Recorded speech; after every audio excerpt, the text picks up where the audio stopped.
देश में लोकसभा चुनाव चल रहे हैं। ऐसे में ईवीएम और वीवीपैट को लेकर सवाल जवाब आप हर जगह सुन रहे होंगे या पढ़ रहे होंगे। लेकिन क्या आपको पता है इस चुनाव में यूज किए जाने वाले M3 यानी मार्क 3 ईवीएम के बारे में? M3 ईवीएम क्या है? ये M2 और M1 के मुकाबले अलग कैसे है? M3 में खराबी क्यों नहीं हो सकती? इन सब पर बात करेंगे हम इस वीडियो में। हेलो, मैं हूं सिमरन और ऐसे और स्टोरीज के लिए आप स्विच को YouTube, Instagram और Facebook पर फॉलो और सब्सक्राइब जरूर कर लीजिए। चुनाव आयोग इस बार लोकसभा चुनाव वेल अपडेटेड ईवीएम M3 पर कंडक्ट कर रहे हैं। M3 वर्जन का इस्तेमाल 2020 में बिहार के विधानसभा चुनाव और 2023 में मेघालय के विधानसभा चुनाव में भी किया गया था। ईवीएम का M3 मॉडल अपने पिछले वर्जन्स के मुकाबले काफी ज्यादा हल्का और स्लीक इन डिजाइन है। M3 ईवीएम में 24 बैलेट यूनिट है और 384 कैंडिडेट्स के बारे में जानकारी होती है। एक बैलेट यूनिट में 16 कैंडिडेट्स की जानकारी होती है इंक्लूडिंग नोटा।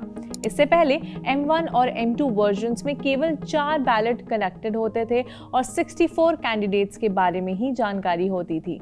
M3 ईवीएम पर 2000 पोल्स की क्षमता है। फुल चार्ज होने के बाद 2000 पोल्स इस पर करवाए जा सकते हैं। M3 ईवीएम को electronic corporation of India limited और भारत इलेक्ट्रॉनिक्स ने बनाया है। ईवीएम के M1 और M2 वर्जन के मुकाबले M3 में सुरक्षा के ज्यादा इंतजाम किए गए हैं। इस ईवीएम में टैम्पर डिटेक्शन की सुविधा है, यानी कि ईवीएम का सॉफ्टवेयर अपने सिस्टम के साथ होने वाले किसी भी अनलॉफुल इंटरफेरेंस को खुद ही पहले पहचान लेता है। इसके बाद ईवीएम अपने आप काम करना बंद कर देता है।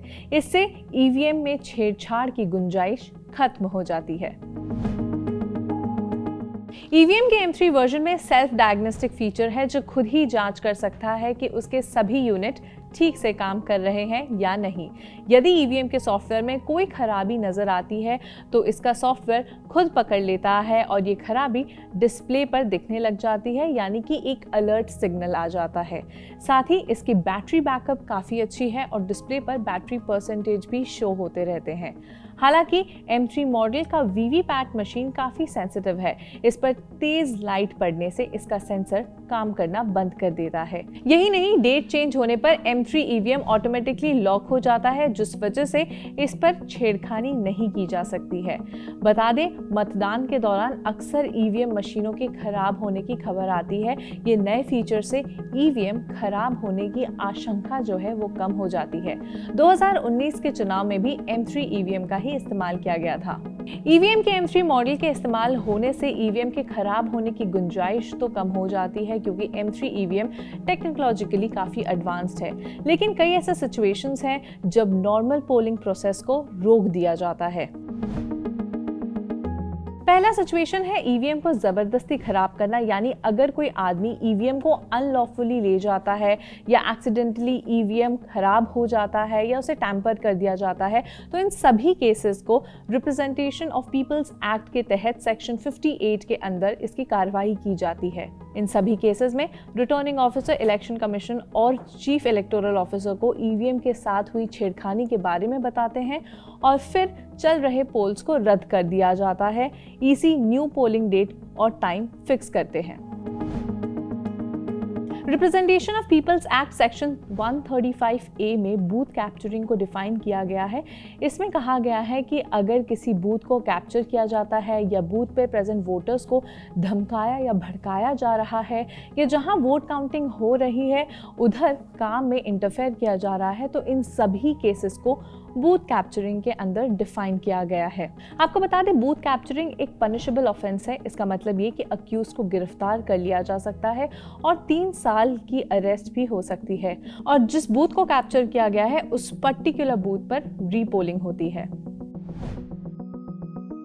पोलिंग बूथ का प्रिसाइडिंग ऑफिसर किसी भी नेचुरल कैलेमिटी जैसे फ्लड, स्टॉर्म, साइक्लोन या किसी वायलेंस के चलते पोलिंग को रुकवा सकते हैं और ईसीआई को इसकी जानकारी देते हैं और फिर नई पोलिंग डेट निकाली जाती है। आखिरी सिचुएशन है उम्मीदवार की मृत्यु होना। इसमें भी दो कंडीशंस होते हैं। अगर उम्मीदवार की मृत्यु पोलिंग से पहले हो जाती है तो पोलिंग को कैंसिल कर दिया जाता है और नई पोलिंग डेट अनाउंस होती है।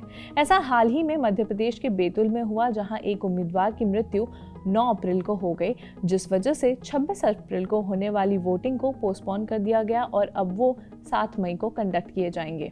लेकिन अगर किसी कैंडिडेट की मृत्यु वोटिंग के बाद हो जाती है तो ऐसे सिचुएशन में क्या होता है, उसके लिए आप हमारी ये वीडियो देख सकते हैं, जहां हमने आपको अच्छी तरह से एक्सप्लेन किया है कि ऐसे सिचुएशन में चुनाव आयोग क्या करते हैं।